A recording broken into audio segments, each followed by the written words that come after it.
So after 30 years of strength training, 25 years of coaching, I realized that strength training is much more than about lifting your weights and strengthening your body. And so for me, pushing my body to the limits and even sometimes beyond the limits, I realized that strength training is a lot more than just getting your body strong. It There are lessons of life. It is a blueprint for life. So in this video, I'm going to share some life lessons that I have seen through my own personal journey itself, as well as helping others, thousands over the years, over 25 years, get stronger, fitter, healthier, more confident bodies, athletic bodies, and as far as some of that too as well. And I'm going to share those with you in this video. And so stick around. Love for you guys to interact and share. So if you're watching this live, go ahead and comment, like, share, all the good fun stuff. And like I said, I love to interact with you. So I can, if you have questions, go ahead and ask those in the comment section there. And I do my best to answer and or make up something that sounds good. No, I'm not gonna make up something. If I don't know, I don't know. So anyhow, thanks for being here. Go ahead and, like I said, like, subscribe, share, do all the YouTubey things, and love to interact with you. So the first question, of course, is: do you even lift? Do you even lift? It should be something part of your lifestyle. So give me a little background story. So for me, I never thought I'd be doing this. This wasn't like a childhood dream of mine to train and to be a strength coach and whatnot. So my background is that I had a growth hormone deficiency growing up. I was a 4'7", 82-pound freshman in high school, literally the smallest kid in school. Um, and so even growing up around the neighborhood itself, didn't get bullied because I had a mouthpiece. There's a part of being I can cut you down with my tongue. I was good at being able to bring people down to size that way. And of course, the work ethic. So I truly believe in, there's a book by Ryan Holiday that talks about the obstacle is the way. The obstacle that is in the way is actually the way. It's what's necessary for you to grow, to change, to even be impactful in this world in the ways that you do certain things. So though embracing those particular obstacles make a difference. So for me, the obstacle was being the little guy. So whether you're the little kid, the skinny kid, or the fat kid, a lot of times people, you're the fat kid, you don't fit in. None of us fit in, okay, to the norm. So there's ridicule for the fat kid. There's ridicule for the little kid. And so I was a little kid. And with that, as part of the persona is that I knew I had to have a work ethic. I can outwork my opponents. So I grew up playing basketball, football, and tennis. Probably should have played more tennis than basketball, more football, and more football than basketball as far as skill set. But I was just a little guy, so tennis didn't matter so much about me being having the physical prowess. So being a little guy, I went to all black male Catholic high school in New Orleans, St. Augustine High School, and just a 30-year reunion is coming up, or is coming up, and so just reminded me that I started here. So being a little guy, I didn't work out at all through high school. It wasn't my thing. So it was after I graduated, I started doing a little something in the summer. It was with my boy Cedric Moten and Kyle Banks were two guys who were already kind of fit, kind of strong guys, especially Cedric. Cedric was, great athlete, played basketball even in college too as well.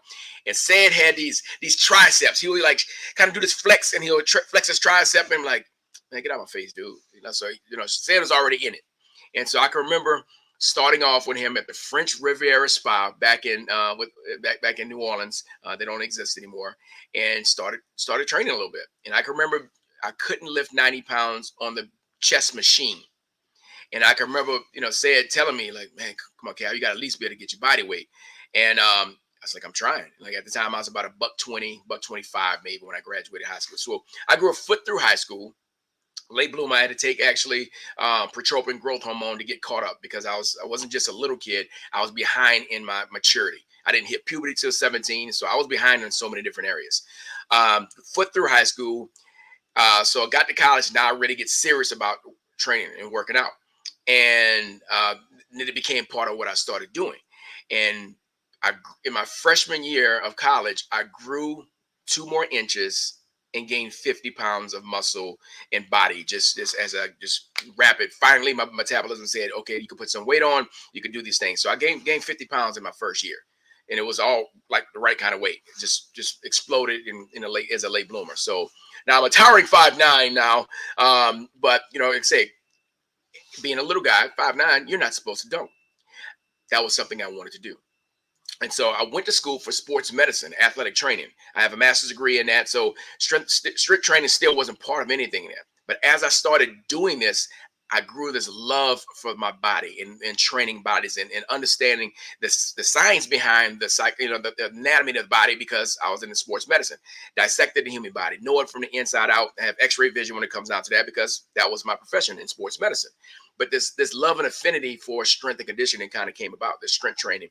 And so once I got to grad school, I got a certification as being a certified strength and conditioning specialist. So I had all the beautiful names, MS, ATC, CSS, had all those cool initials after my name, but it meant absolutely nothing.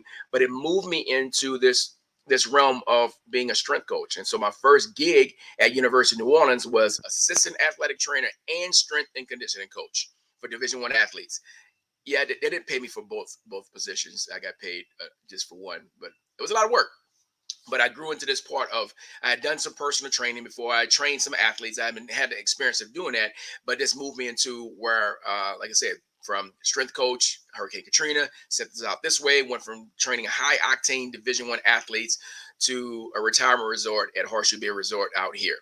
So it changed the whole way I did things and the way I trained, but it was still the same. I trained them athletically because I wanted to help these individuals not have a slip and fall. Wanted to prevent those things. I wanted them to have the ability to play with their grandkids and not just like go through life weak and frail.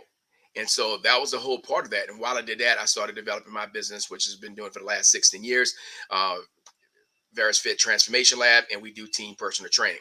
So over this time, training my own self and training others, there's a lot of life lessons that have come about too. So what I'm gonna get into these 10 life lessons that I pulled from strength coaching and as well as my own journey itself.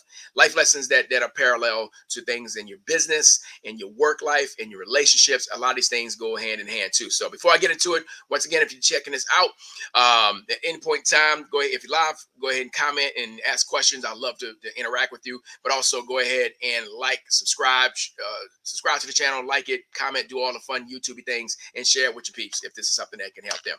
All right, so let's get into it, guys. Number one life lesson is discipline equals freedom. Discipline equals freedom. Okay. Consistent training requires discipline. Like, it's not just about me being motivated to go do it. I'm disciplined. You're not motivated to brush your teeth, wipe your butt, certain things. If you're a parent, you're not motivated all the way to do these things to be a parent. But there are responsibilities and disciplines that it takes to do that. So it requires greater demand on you to say that I'm going to have the discipline to do that. I'm shifting into the identity of the person who does this on a regular basis and does it with simplicity, does it with freedom and flow is what I want to look at, making those things happen when it comes down to those things. So how does that happen in real life? Discipline of taking care of your body, discipline in taking care of your business, taking care of your finances, those particular things itself, the way you show up at work, there's discipline, the way you finish a project, even in your own work itself. In those particular areas itself, it requires discipline, not motivation. I'm going to talk about motivation a little bit itself, but how do you structure your life with certain foundationals? Like I coach my clients on having three big rocks for the day, three big rocks for the week, meaning I have three main priorities that I'm focusing on, not a whole bunch of different things, because I got to stay locked in on what matters most right now in this particular season. What matters most is what I need to focus on, not all the distractions and shiny objects that come. Those are the things that will pull you off of where you need to go. Okay, so discipline equals freedom. All right. So what are you doing to put the discipline? A lot of times people think, especially younger folks, I want freedom. So I'm going to be free so I can become free. No, it takes the discipline in this area to create the freedom in your life. Whatever area is that you want to focus on. So discipline equals freedom is number one. All right. Number two, honor thy struggle. Honor thy struggle, or you want to embrace the struggle. So Brendan Burchard, guy I followed for years, he has a honor the struggle. I'm going to switch it up because honor thy struggle. You have a specific divine road that you have to take, and there's struggles that you're going to have that other people don't have. Could be greater, could be less, but honor your struggle. Honor the things that's part of it, and recognizing that I need to embrace the fact that this is going to be hard. If you do what is hard, your life will be easy. If you do what is easy, your life will be hard, and that hard is different for every single person. So, like, my whole mentality of go hard is living life to the fullest, your divine mission, your divine purpose, living out to the fullest, and knowing that it's going to be hard. There's some seasons where it's going to be difficult that you may want to give up. So, in life and business, you're going to have setbacks. You're going to have certain things that come along the way, and realize that's part of it. Because when I make an intention to do something, there, like Myron Golden, one of my mentors, says that in disruption, it follows intention. Meaning that when you say I'm going to do something and things start going haywire, we think, oh, maybe this is not it. No, that's supposed to happen when you commit to it. Like, I just as far as being accountable, I just announced that I'm going to be working on my book that I'm supposed to have been doing a long time ago. But by me having some other folks to know that this is what's coming out, I need to know that there are going to be some setbacks. There are going to be some problems, but I'm going to honor thy struggle, honor my own struggle and what it's going to take to do that. So knowing that's part of the path, taking L's is part of the path. The only way still love the philosophy. I never lose. I only win or earn. Excuse me, win or learn.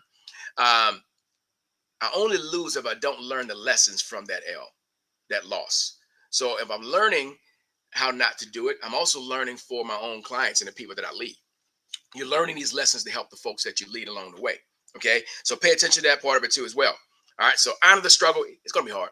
Take the hard, because there's always payout for doing the right hard stuff. Okay, doing the right hard stuff. One of the biggest philosophies of life is finding hard things worth doing. Some hard things ain't worth doing, but finding the hard things that are worth doing is necessary, especially for men. We're made to conquer. We're made to take journeys and go on conquests and win and be a victor and be a champion. That's part of our DNA. We got to step into that. Modern men are getting attacked with that whole foolishness of, toxic masculinity. No, you're either masculine or you're toxic if you're a man. That's what it is. You're either masculine, a real man, or you are toxic. That's the difference. Okay, ain't no toxic masculinity. So get that out of my face. All right. So number 3, don't get me started. Don't get me started there. Consistency over intensity. Consistency over intensity. So when I was getting into this thing, I would work out probably an hour and a half versus 2.5. But I can remember in grad school, me and my boy Jason Mott, we call it the Rocky and Apollo workout. You can imagine which one was I, Rocky or Apollo. You can put 2 and 2 together. Anyhow, we worked out. We trained about 2.5 hours a day, probably on 1 or 2 body parts. It was nasty. It was like 6 days a week. It was a part where we pushed each other. So I had that accountability. We had that camaraderie, that pushing. He was way stronger than I was. So at the same time, we pushed each other. But I also had, and I'm going to talk about motivation a little bit. I was getting ready. I got the job as a strength coach when I wanted to look like a strength coach. So that was part of it, was me going into that. But what I mean consistency, it's better if you do if you're doing it for general health and general wellness and strength, it's better for you to do 5 to 6 days of 20-minute workouts than 2 days a week of 2.5-hour workouts. Okay. It's not like I'm gonna brush my teeth for an hour on Saturdays and that's gonna get me through the week. Oh Lord, hold on. Sorry about that. So that's going to get me through the week. No, it doesn't work that way. It's what you do over time. It's what you do, that consistency. Like, so how does that show up in your business? How does that show up in your relationships? Being consistent, having regular date nights, regular time to eat meal. One thing I wish would have, and I knew this, and I did not do this well enough, is sitting down and having more dinners as a family. We did it, but it's like I wish I'd have done more of that. So for you young fathers, make it more intentional, because there's so many studies that show the intent and intention of being together and having consistent meals throughout the week. is a game changer. The conversations, things get overturned, or some things get unearthed inside of those times to be together as a family over dinner. It's biblical. Supping together over a meal, the Last Supper. Most of the time you hear about Jesus at a festival doing certain things around individuals. So there's something about doing that. So just to be consistent with that, in your relationship itself, instead of like, those folks, and you might be this person, um, peaks and valleys. Train hard, then they do nothing. They eat really well, and then they go so extreme. Be careful of the extremes. Okay, I'm gonna do the Cracker and Cool Ranch Dorito diet. I'm gonna go serious. I'm gonna go hard at that, and they burn out because it's too intense. You can do certain spurts or sprints or short periods of time of something intense, but it's not going to sustain you over the long haul. So the consistency of saying I'm going to do something that works. I've tried every diet in the world, and I know about them, heard about them, every different routine. I haven't done every routine because some of them are ridiculous, but I followed a lot of different ones and see what's going on. But it has to make sense to me. Okay, it has to make sense according to what I see. But you know, what is a lifestyle? I don't like the ones. So if it's keto, I got to stay in keto. And when I want to enjoy and indulge a meal, I want to enjoy and indulge a meal. So I need to have something that's more flexible. Okay, that's for me. So what are you gonna do? That's gonna be consistent. Consistency over intensity matters. If you're watching live with me, I'd love to hear your comments, questions, anything like that. I'd love to interact with you live. So please drop a note. I see several of y'all are on here right now. So hollereth at your boy. All right. I'm gonna go to number 4. Number 4 is the power of rest and recovery. The power of rest and recovery. Now, when we talk about like what things are hard, training hard, lifting heavy has never been a hard thing for me. That's something that is part of my DNA. You know what's hard? Rest and recovery. Resting and recovery for me is hard. Um, if the harder the intensity of the training, the greater the need for the rest and recovery. What modalities do you need? What rest? What massage, stretching, cold plunge, whatever kind of things you need to do that. Like I've gotten better at getting massages. That's one of the things that I really enjoy, getting massages. I want to make enough money where I can get a massage every week. That's something that is in part of my repertoire.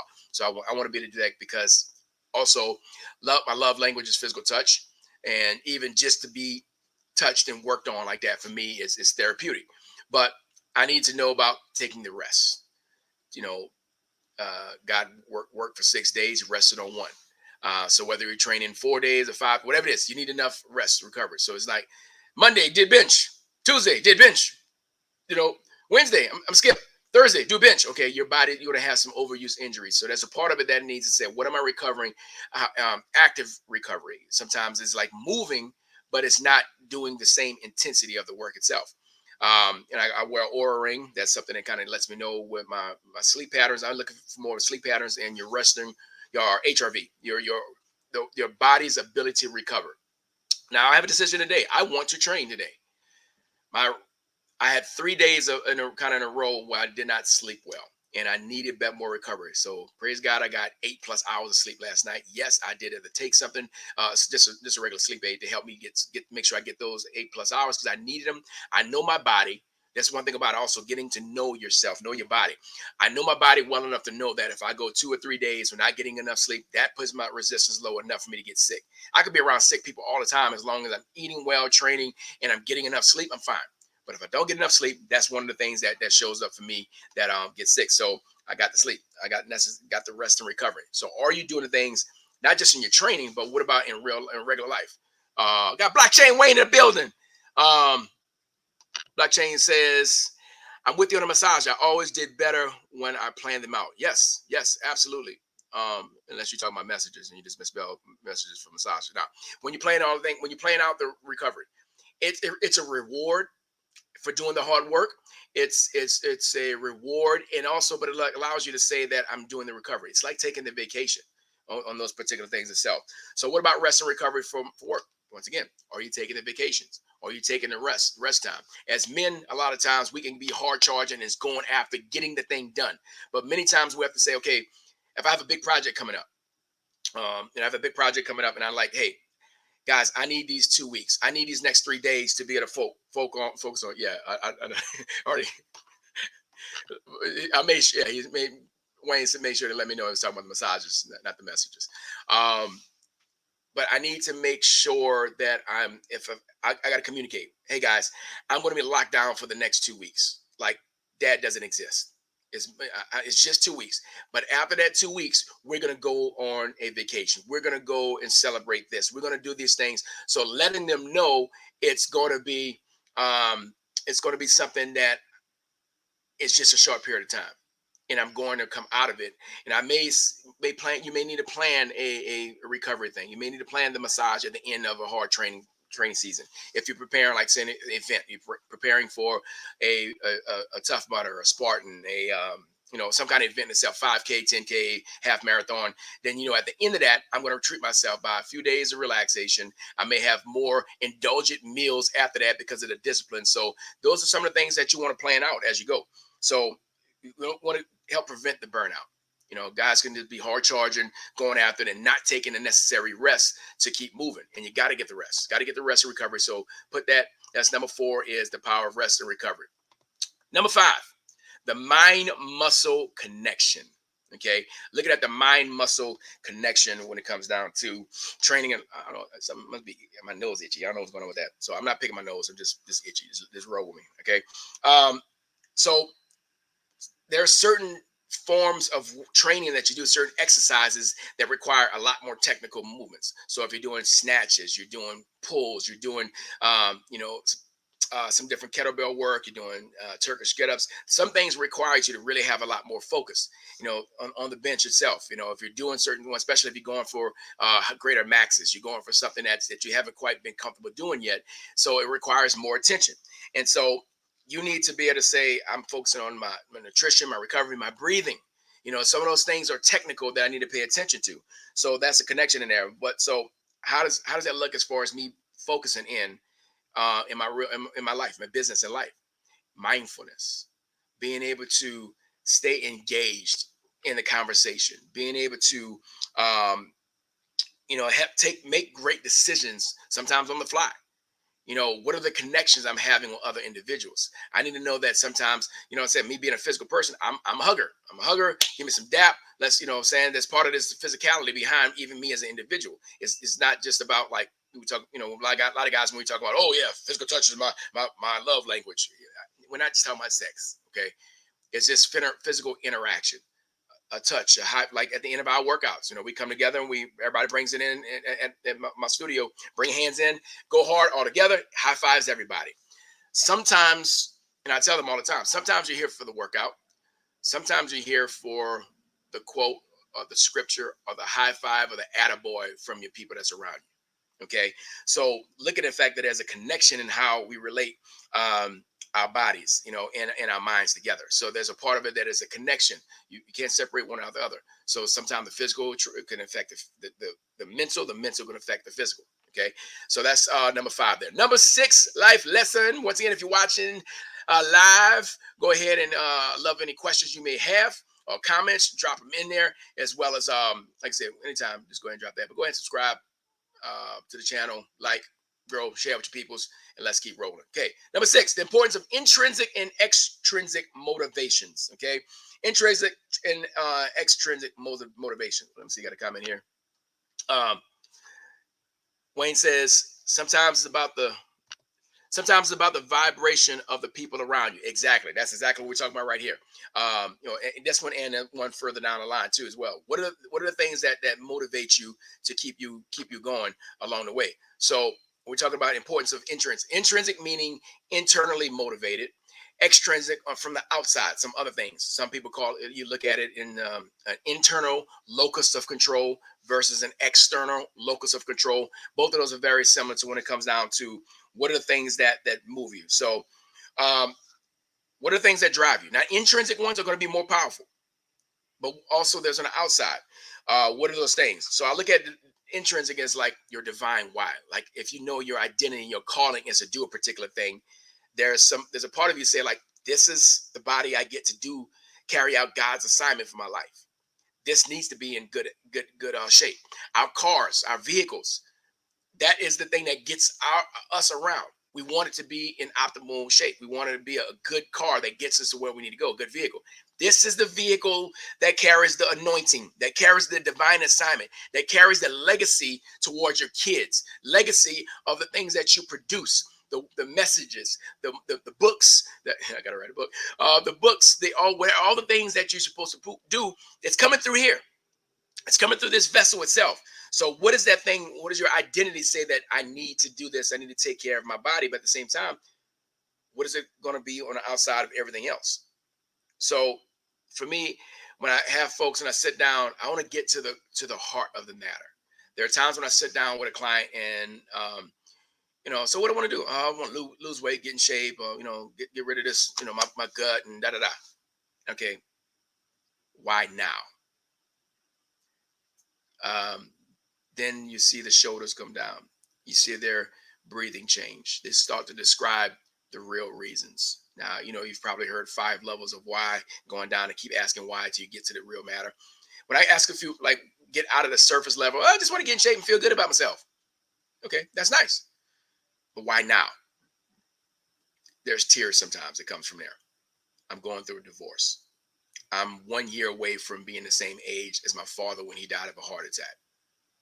Um, I want to be I want to be an example for my kids when I realize that I'm preaching a message of disciplines and spiritual and all these things like that, but I'm not doing it in my physical body. And there's conviction. There's parts of that that comes from intrinsic. Now, very powerful when you really do that, because a lot of times we have to make decisions when other people aren't around. We have to make decisions about where we're going, our goals, our aspirations without other people around. And it's about us. It's about what we need to do, what we believe that God has called us to do in this particular season. Whatever it may be, that's something that we need to step into. Okay. Intrinsic. Intrinsic motivators are music. The right songs will get you going. Okay. What you listen to before the workout. We do our best to have high energy in music. Sometimes it's not as much because, like, man, the message is so good, but it's not so fast. So it's always a battle of finding the right music. And of course, you have so many different genres. I rather rap and rock. That's what I'd rather go with as far as workout wise. But we have some worship songs, we have some praise, we have some funny songs, we have all kind of stuff mixed in there because everybody's different, and it's hard to fit everybody because one song that you love, someone else hates, and it's hard to do that when you're dealing with the folks there. But what are the things that get you going outside of that? Could be an event. You have a race coming up, a run coming up, a reunion, a wedding. Like I always say, when we have brides and grooms are getting ready to get married, I call it a sexy bride program, and the what I call it, the hunky husband and the bride. So it's like, guess what? We got a lady right now that's training with us, and it's like, hey. She's got 46 days, I think is what she said to the wedding. So like, I'm going to be here consistently because guess what? A lot of pictures going to be taken. That is your day. So she going to want that back and those arms and those shoulders to be right for that wedding. So that's an event. Having a deadline, it really does help you moving things forward. What's up, Christian, my dude? Christian, all the way from India, is in the building. What's up, fam? Hope you're doing well, brother. Hope you're doing well. We're talking, as you can see the topic there, we're talking about some life lessons that come from strength training. So that's what we're working in. So catch up on the other part of it as we go. Like I said, for me, getting ready for a Tough Mudder, it's an event. And during 2020, when everything was shut down, I wound up doing a half marathon. I never wanted to do a half marathon, but it was the only thing that I had that was out that was going on that challenge was challenging. No pickup basketball, no pickup football, no events, no Tough Mudders. All that stuff was canceled. So that came available. So I trained for a half marathon. And guess what? I had to do a big identity shift. Fighting against, I run like a block of Velveeta. That's kind of what I look like. I'm not graceful at all when it comes down to distance running. I'm a sprinter. I had to challenge my identity. I'm a sprinter. I jump high. I've got fast twitch muscles. I'm not a distance runner. I can keep fighting for that, or I can become. And so the challenge was becoming what was necessary so that for that thing. That event, 30-year anniversary. 30-year high school reunion is coming up. As I said, these patterns of 30 years of coaching. That's when I started training myself, but now getting into this reunion. And there's a great chance. All right, brother. I appreciate you, Wayne. Got to bounce. Got you, brother. There's going to be some pride in the fact that I'm going to show up as probably the top 5, if not top 3 fittest guys there. Coming from being the smaller, weaker guy that they knew, I'm not that guy anymore. So that event, I mean, I'm already in shape, so it's not like I need to get ready. But a lot of times, I have clients. Oh, I got an event coming up, a wedding that my daughter is going to be in. I mean, it's my daughter's wedding. I'm going to be there. A reunion, a anniversary, whatever it is. So having external events will help you get ready for that particular thing. So what is it for me? Gear, the clothes you wear. Like I wear shirts according to how I want to feel. So today I'm wearing my Kermit the Frog Deep Thinking shirt because I felt like being in deep thought because I'm teaching. I want to be a thinker. So I wear that. When I wear my gear, the stuff that I wear on top, like I feel I don't have my lion ring. I left it at home. I feel naked because I don't have that. I feel naked when I don't have a watch on. These are part of my uniform. But it could be the shirt you wear. It could be the gear, the straps. For me, like even when I play football, when it was game time, what got me in the mindset of like, it's on now, it's time to turn into the warrior, was the two snaps of my chin strap. So if those who play football, you kind of know whatever that moment was for you. It could be a move, it could be a motion, but for me, pop, pop, those snaps, it's psycho mode. I'm here to seek and destroy. That is like I just turn on. That's what turned it on. And there's times when you need to turn it on. You have to turn those particular things on when you don't feel motivated. Like I did not want to. Yes, I had a long 3 days. Like I said earlier, I did not get good sleep for the last 3 days. I got it last night. Thank God, praise God. I got 8 hours plus. Ooh, good stuff. But I was disciplined and said I'm going to get the workout in. I'm going to get it in. So it was not the most impressive one, but I got through it because I wanted to also invest in a good night's sleep. So get my body exhausted so that I could sleep too as well. So part of that was, say the gear, the motivation, all those things like that. So what does it look like in business and life? There are people who are crying private tears for the solution that you have yet not put out, or you've only put it out playing small. You haven't gone big scale yet. And there are people who are dependent on the gift that you have. If your gift will make room for you and bring you before great men, people are waiting to unwrap the gift that you have. You have to unwrap it and reveal it to them. So you may not be doing it enough to know that when you start saying like, I've got to do this because of the men or the women or the children or whoever it is on the other side of what I'm supposed to put out and produce, they're going to be blessed. They're going to be impacted. They're going to be somebody that is discipleship. If I help change them, they can help change the next person. So I can be motivated from what the cause is. The result of the book that I'm going to write is going to be tremendous. The result of me putting this out, somebody needs to hear this. The result of you doing what you call to do, whatever it is. But there are people waiting for what you have to give. So that's the motivation for me too as well. I do this, I take care of my body because my number one aspiration is to be a cool grandfather. So for me, being a cool grandfather, there's a whole list of things that come along with that. Physically being strong enough to play. Like my grandparents, they played board games and cards and things like that, but I didn't throw the football and throw the frisbee and play basketball and shoot hoops. I want to do all those things. So that means that's physically I need to be strong enough. I need to be fit enough to be able to do those things. Go to the Six Flags with them and enjoy as much as I can because I'm physically able. Financially, I've got to be in a position where I can travel wherever my kids decide to move to, and just on a drop of a dime, I can just jump in a plane and go be next to them if they decide to live somewhere further. They're all right, close enough now. And guess what? We ain't got no grandbabies yet, but the dream and the vision is to get there, to become that person. So that's another motivator for that, to have the time, flexibility, and the mobility to be able to do those things. That means I need to have team, I need to have staff, and have things that roll without me being into it itself. So also, don't depend on motivation or willpower.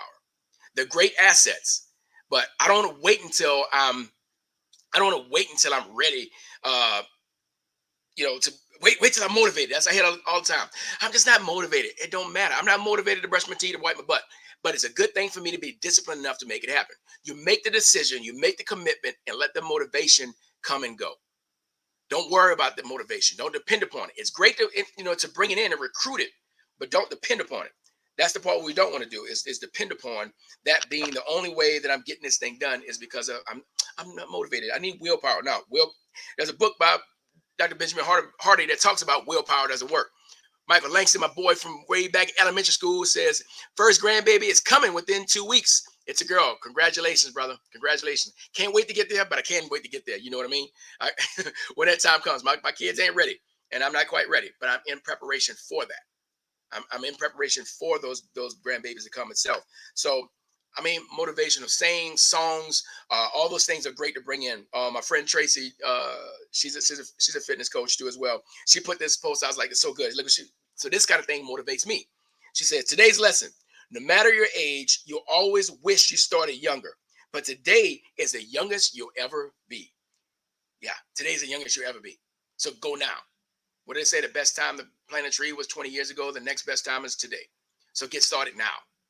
Recruit a coach, a group, or somebody, whatever it is to help you physically, but also, like I said, in business and spiritual and all those particular things itself. This is what I'm called to do is coach men. To coach men, because most men don't have business problems. They have personal problems that show up in their business. So I dig deep into those particular personal things, their relationship to money, their relationship to lust, their relationship to business, and all those particular things, relationship to their spouse and kids. Those are things that I work on, because those are things that matters more than a P&L. Okay. So for me, my motivation on the external is those men that I'm called to serve. So I got to do this at a high level. I've got to continue to show up. I've got to continue to be educated and continue to be educated on things that are necessary for me to keep moving. All right. So there's that. That leads into lesson number 7. Community overcomes complacency. Community overcomes complacency. Your tribe is your vibe. You know that old saying that the if you want to go fast, go alone. If you want to go far, go together. That African proverb. It's about the team. It's about the camaraderie. And so for me, I look at um, when I first started working out, I had to have workout partners. So when I was so I started off, say, with Cedric and Kyle in the summer, and then when I got to college, I got to Duquesne. Who you working out with? And so one guy, we started training together. He fell off. I got another guy, and he fell off, and another guy. And after a while, I said, let me just get 3-4 guys. We had 3 or 5 different guys that we were actually training together. And so I knew one of them was going to show, or 2 of them going to show. Sometimes it was too many, sometimes it was just enough. And so I needed to get started until I got some initial results. Until I got some initial results to move forward, and to make things happen. So for me, it's the community that makes a difference. And then it got to the point where I could lift by myself, but if I'm doing like heavy bench, I can grab a spot. I've been around that was a thing back in the day, of course, lifting heavy bench. So I can grab a spot. But there's a reason why it's better to do it with other folks along the way, because it helps you break through plateaus. It helps you having folks along with you, iron sharpeners, some folks as far as a coach, some people that you can teach and learn. They're gleaming off of you and your change too as well. So part of it is the responsibility of it. So that's the reason why at my studio, it's called Team Personal Training. Team Personal Training. We solve the problem of expensive and boring one-on-one personal training. That's what we do. We're not a gym.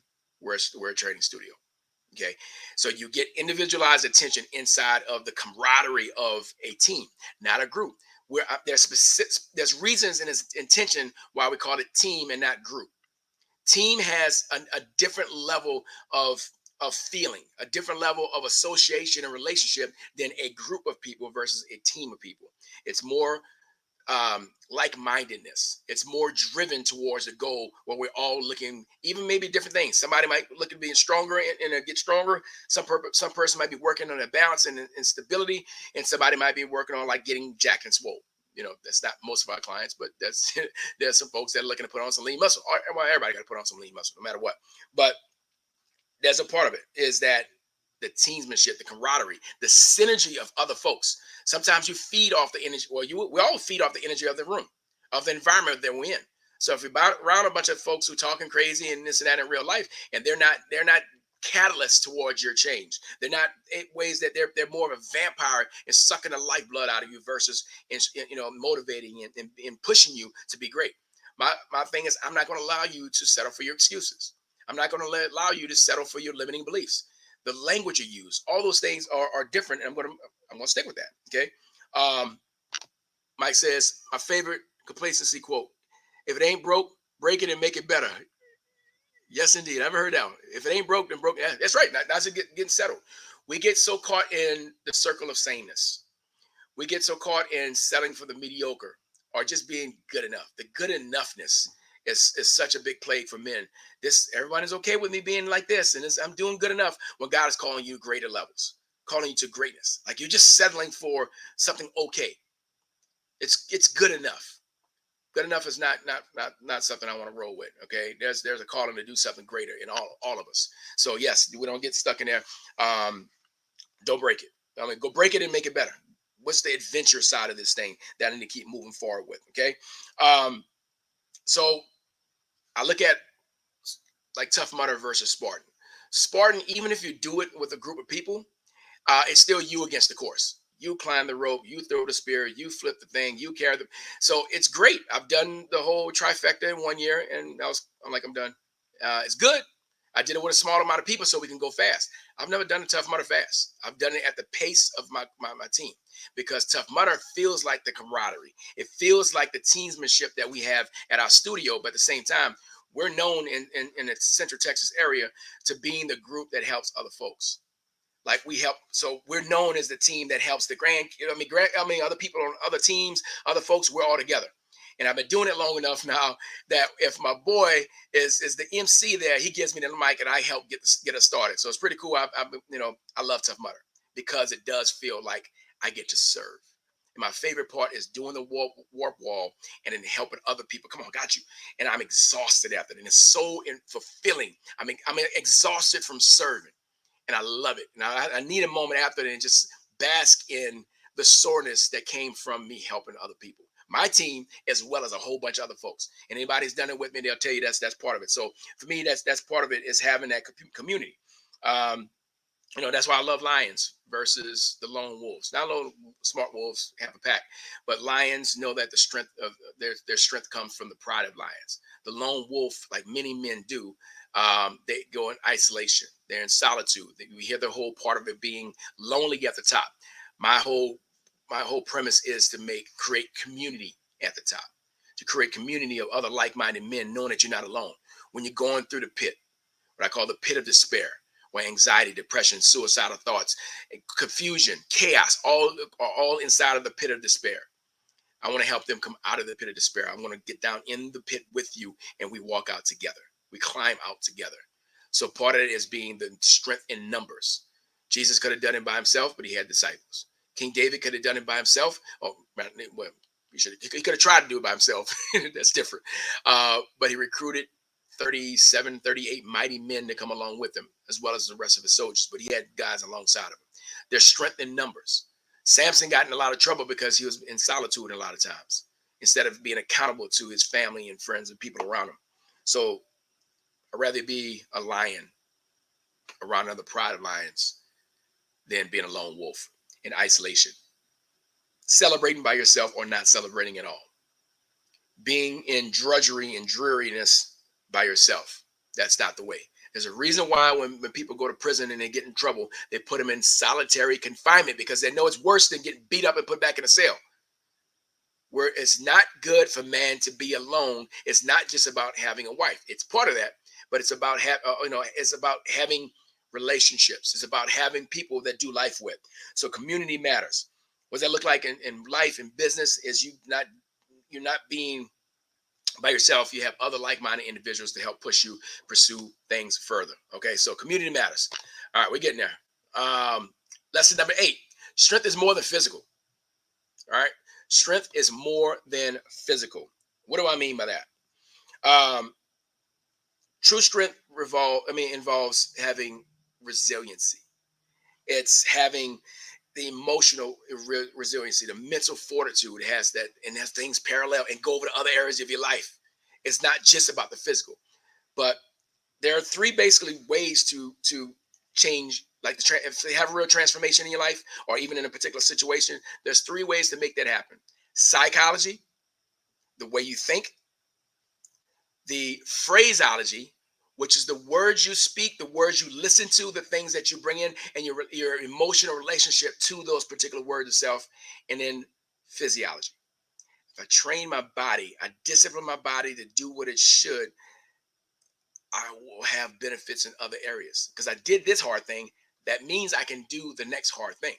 It may not be related to the physical side of things, but the biggest transformation I've seen, especially in women, let me talk about my ladies, is being physically strong. A woman becoming physically strong after being frail, after being beat up by life, whatever it may be, but get physically strong. There's something empowering that goes beyond academics and finances and all these particular things itself.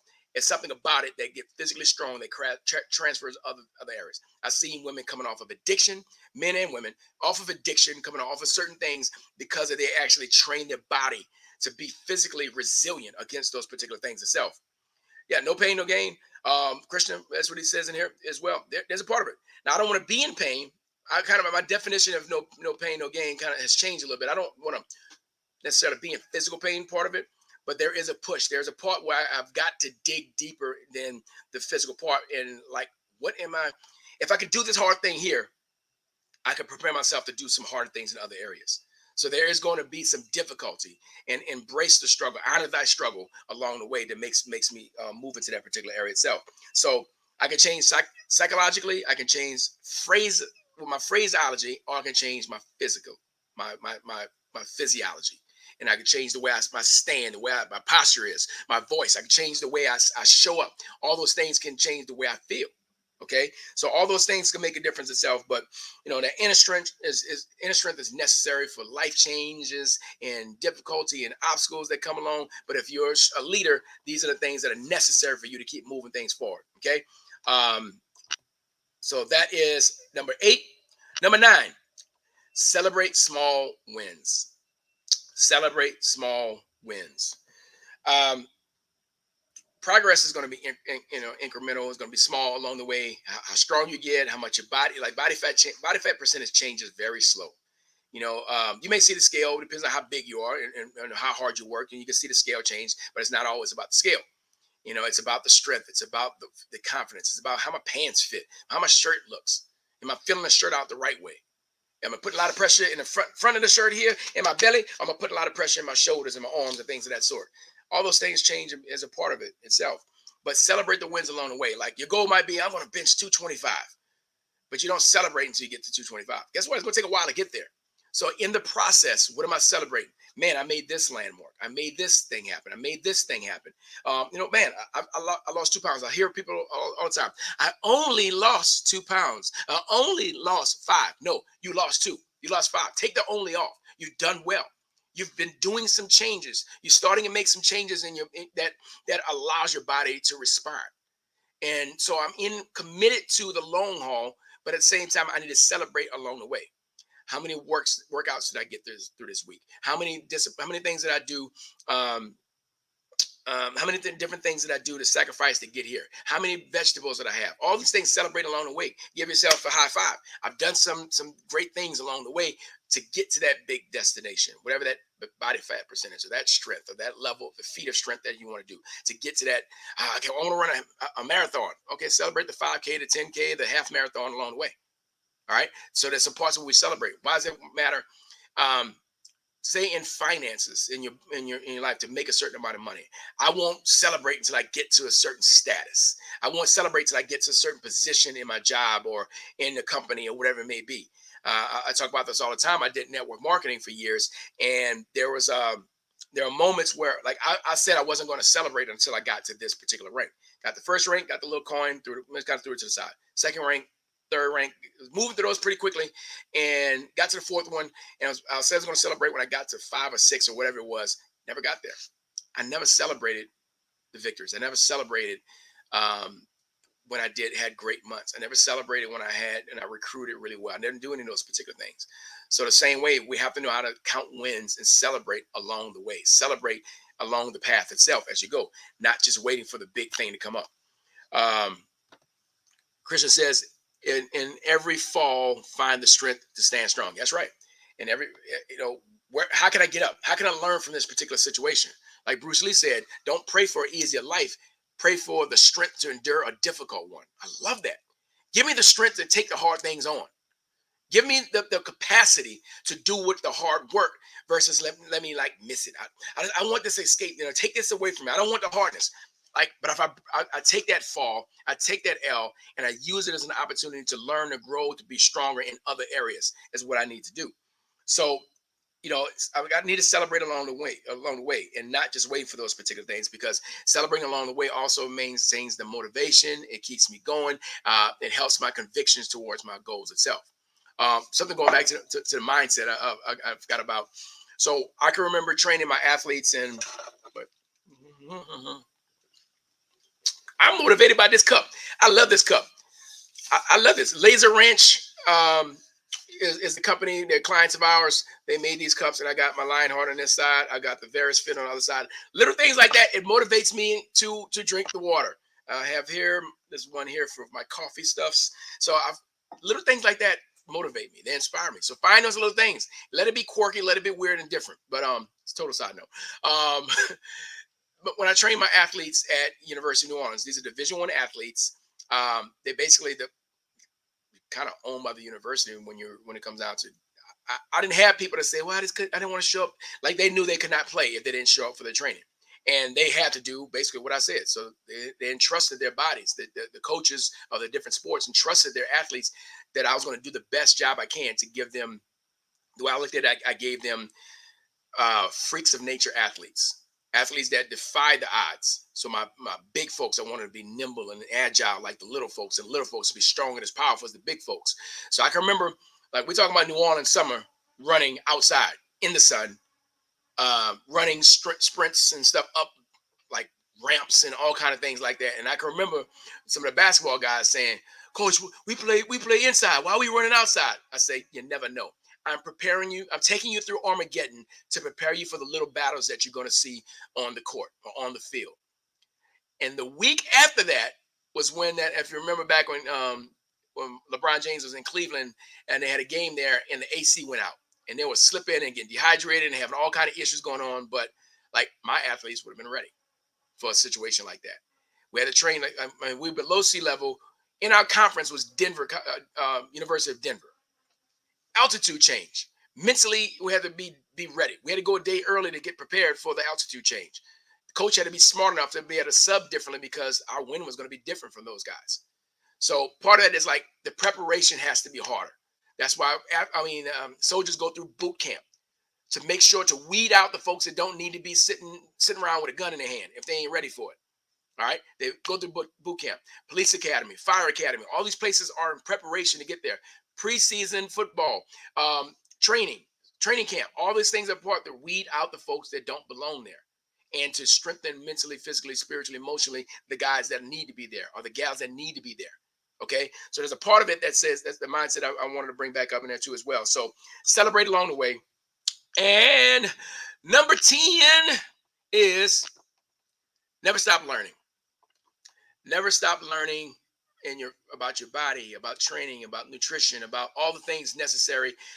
Like, I've grown and changed a whole lot in the way that I've trained. I went through like bodybuilding type style, sports performance type style. When I wanted to dunk, I had to train that way. And yes, I did. I did have about an eight-year window where I was able to dunk. So that was something that was accomplished in undergrad, because 5'9" guys aren't supposed to dunk. I'll show you how great I am. Hold my root beer. Watch this. So that was something to do. But learn your body. Learn to understand when things aren't feeling right. There's a sign. Is it something that I'm just sore from the workout, or is there a problem? Is there overuse injury? Something that's going on? Are there better ways for me to get better sleep? Am I getting sun in my eye?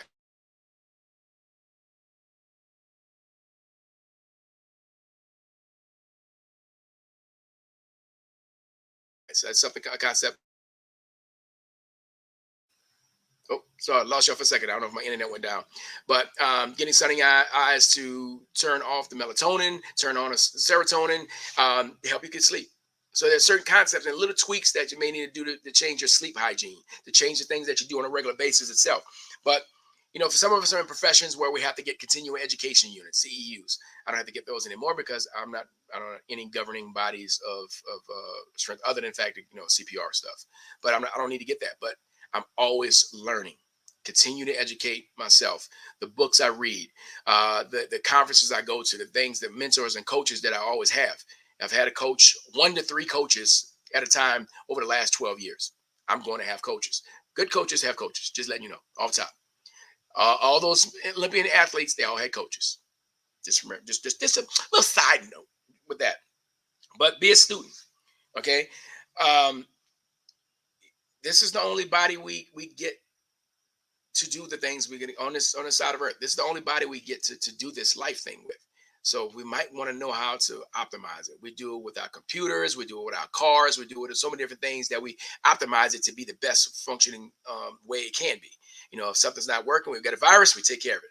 Are we taking care of our bodies the same way? We're learning more ways to take care. One little tweak here and there can change make a difference over the long haul.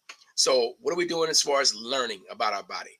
There's a book called Good Energy that is absolutely fantastic. I'm a little bit more than halfway through. Check that out. It's really, really a fantastic book too as well. Um, but you know, the more you actually train your body, the more you realize that there's something to learn. The more you learn, the more you read the Bible, the more you realize you don't know about the Bible. And it's always a continuing way to learn. So stay a student of your body, stay a student of life, business, all the things necessary for you to become greater at your particular calling itself. Okay, so staying a student makes a difference. So with that, guys, I mean, this is something, these 10 lessons, like I said, with 3 decades of me training my body now, 25 years of coaching others, and obviously there's many more life lessons. These are the 10 that I think that transfer the most from the physical training to business, life, and those particular things, relationships that you have. And so hope this is beneficial. Hope this is something that gets you stronger towards your goals, mentally, physically, spiritually, emotionally, and financially.